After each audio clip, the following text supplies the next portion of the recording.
Yun saya Pak Yai, saya percaya bahkan yakin oleh tesisnya Pak Yai Iman sudah akurat, valid, bahkan lengkap. Walaupun katanya 70 kiai itu masih lebih baik satu habib. Padahal melawan satu Kiai Imat saja dunia maya sudah kewalahan. Saya itu heran, Abdul Kabib Mbah Ngalawi ini makhluk apa ya? Kalau Nabi, wali bukan, malaikat bukan, ifrit bukan, tapi bisa mundur-mandir keluar masuk ke surga. Nah ini, apakah ini tidak menyesatkan? Superman juga bukan, malampir bukan. Ini kalau tidak dijelaskan kan kasihan anak-anak santri. Mondok lama kalau tidak berusaha makabib neraka. Waduh ya percuma kalau mondok. Nah, yang kedua saya mohon ini langsung aja dilaporkan ke pihak yang berwajib. Kalau hanya debat kusir di dunia maya tidak ada laporan, pihak yang berwajib tidak mau menindaklanjuti. Kalau sudah ditindaklanjuti itu kalau sudah ada laporan gitu ya. Apalagi sudah legal, pasukannya PWI juga banyak, sudah kompak. Mohon cepat dilaporkan pada pihak yang berwajib. Sekian, terima kasih. Wassalamualaikum warahmatullahi wabarakatuh.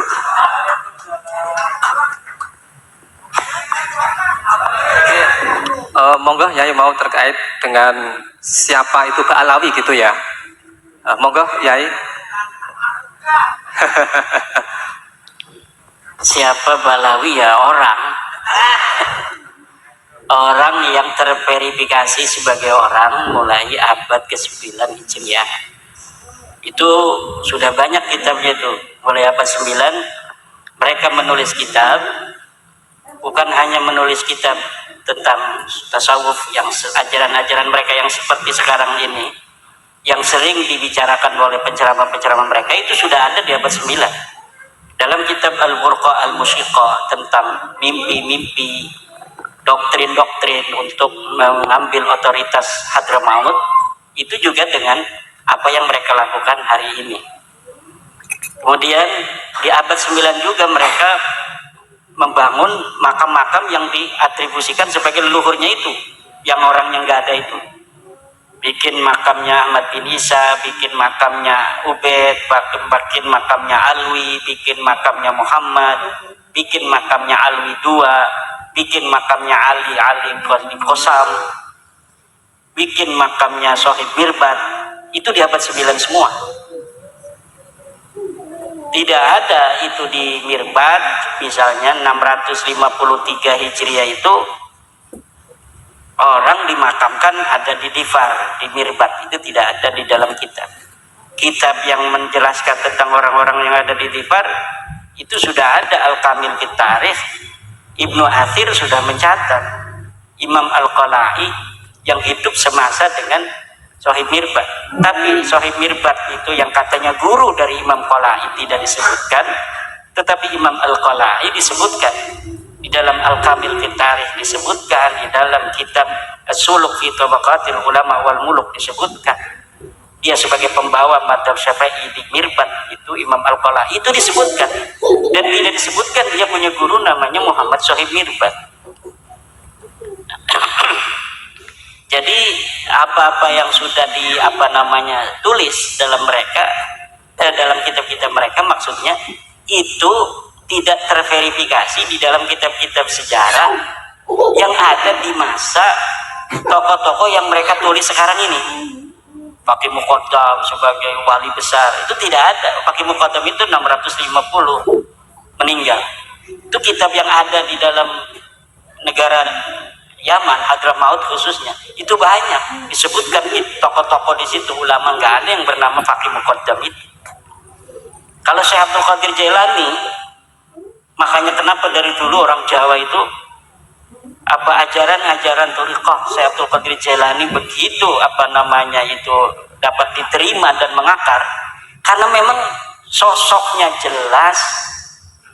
Beliau wafat itu sama dengan beda 5 tahun dengan Muhammad Shahib Mirbad, 661 beliau wafat. Itu kitab yang sama yang dicatat oleh orang dengan orang yang hidup bareng dengan Abdul Qadir Jailani, itu sudah ada. Ibnul Jauzi dalam kitab Al-Muntazam sudah mencatat Abdul Qadir Jailani ulama besar ada di Baghdad.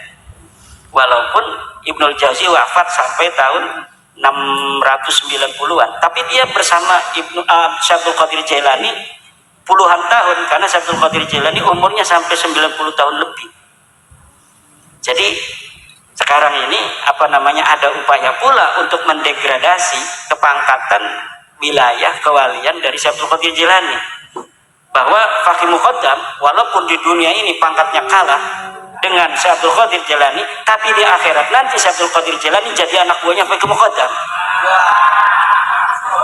Nah ini yang mereka katakan, coba masih lihat itu di video-video, masih bisa untuk kita lihat. Nah ini apa maksudnya yang begini-begini? Wali-wali udah sih yang maunya Sadiliyah, agungkan Sadiliyah tanpa untuk merendahkan Qadiriyah, tanpa merendahkan Syatoriyah. Dari dulu ulama Jawa begitu, gak ada merasa ini lebih tinggi tarikatnya, kita tarikatnya Naqsabandiyah Khalidiyah lebih hebat daripada Naqsabandiyah biasa misalnya. Gak ada yang begitu. Masing-masing aja ma'rifat billah, menuju Allah dengan cara masing-masing, dengan saling harga menghargai, hormat menghormati. Tetapi sekarang muncul dalam otoritas hegemoni tasawuf Abdul Qadir Jailani yang disebut dengan Sultanul Auliya Al-Ashhab, Al-Bazul Ashhab, Raja Wali Hitam, rajanya para wali, itu kemudian didegradasi oleh dia, bahwa nanti di akhirat pangkatnya kalah karena Faqih Muqaddam wali mastur di dunia. Kalau Faqih Muqaddam wali mastur di dunia, lu tahu dari mana? Nah wali mastur itu nanti sampai akhirat, bos. Ini wali mastur nih. Nih wali mastur itu bukan orang bisa hari ini mengatakan dia wali mastur. Kalau ada orang mengatakan dia wali mastur, berarti dia tidak mastur. Mastur ini begini nih, kita di dunia ini punya tukang kebon, kelihatannya hina dina, sholat aja kagak pernah kelihatan. Jangan betul-betul kamu itu orangnya berarti. Pas nanti kita sama-sama ada di akhirat, ternyata dia begitu dimuliakan oleh Allah. Itu namanya wali mastur. Kalau di dunia kita sudah ngomong itu wali mastur, berarti dia tidak mastur. Mastur sing pundi. Wali mastur itu hanya ada nanti di hari kiamat, di hari akhirat. Bahwa nanti ada orang-orang yang hina-hina di dunia, dia kadang-kadang itu sholat nggak kelihatan. Ternyata dia sholatnya apabila tidak ada orang. Ini jangan-jangan nanti yang hadir, ya saya juga begitu aja lah. Enak aja awas. Man tasawwafa wa lam yatafaqqah faqad tazandaqa. Orang yang bertasawuf dia tidak berfikih, maka dia akan jadi jindik. Nah, itu yang keluar dari hal-hal yang seperti itu namanya mastur. Dia ibadahnya luar biasa kalau tidak ada orang, istrinya aja nggak tahu. Kalau orang istrinya tahu dia ibadahnya kuat, itu belum hebat. Tapi kalau istrinya saja nganggapnya dia, kalau ada istrinya sholat biasa-biasa saja. Tapi kalau nggak ada istrinya, dia sholatnya nangis luar biasa. Itu hebat. Kalau ada istri nangis dia. Kenapa? Saya bermimpi semalam bertemu dengan waliullah.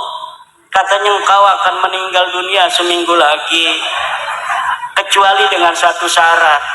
Syaratnya apa? Kamu harus nikah lagi. Tapi saya tidak mau, wahai istriku. Saya lebih baik mati 7 hari lagi.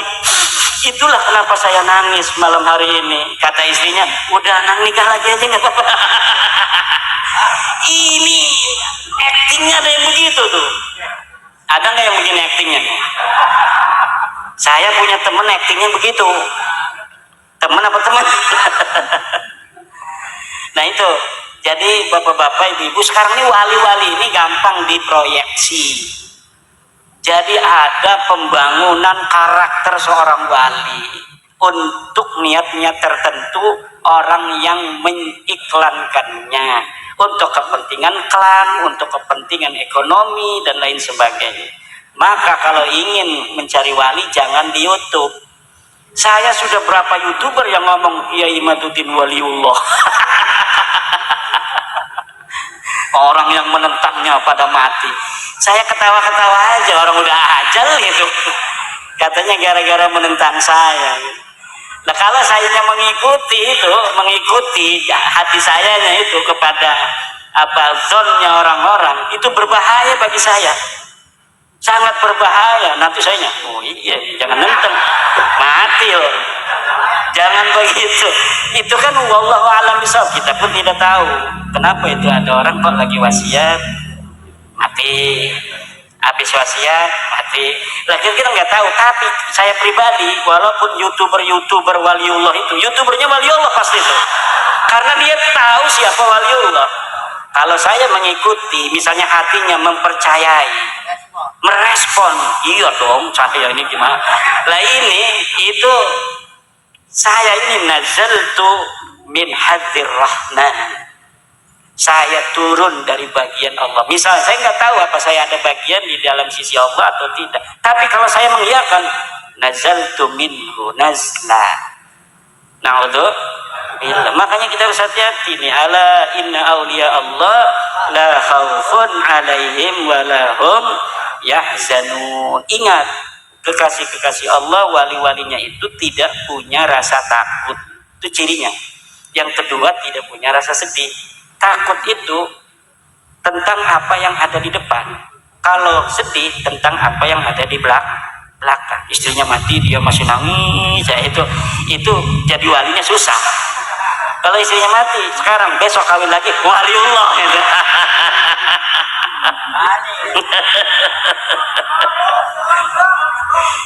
Ini apa ya, udah tua juga begini-begini.